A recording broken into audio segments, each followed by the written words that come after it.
The Integration and the Application of the Asset-Based Approach by Danica Becker.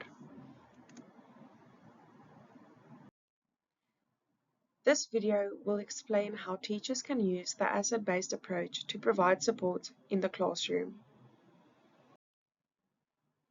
What is the asset-based approach, you might wonder? This approach does not focus on shortcomings of learners, but rather on their strengths. This approach recognizes and appreciates the talents and the abilities of learners. This approach encourages collaboration between peers as well as teachers and learners. Why the asset-based approach? It promotes motivation and self-esteem. It builds stronger relationships between the learner and the teacher. It encourages inclusivity and participation. How to use learners' strengths to support them in the classroom.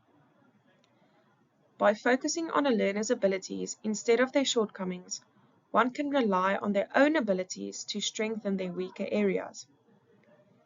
Teachers that apply this approach can teach learners by allowing learners to use their own strengths as extra learning materials, letting learners actively participate in teaching as well as learning.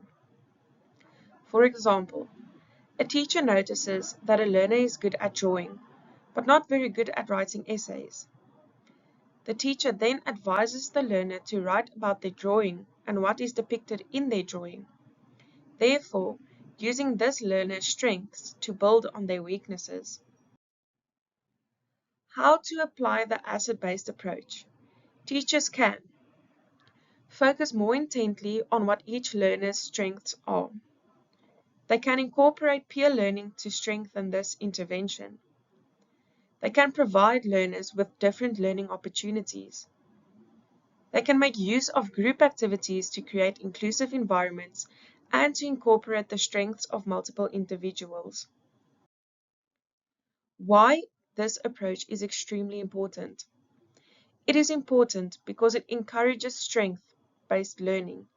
It allows learning engagement and it focuses on creating a classroom environment where learners are seen and valued. The asset-based approach is a positive way of teaching that allows learners to be present in their own learning. It builds strong relationships with one another and the teacher. Final reflection. Every learner has potential to be great. Teaching is not only about getting a point across, but to actually getting learners to want to be better.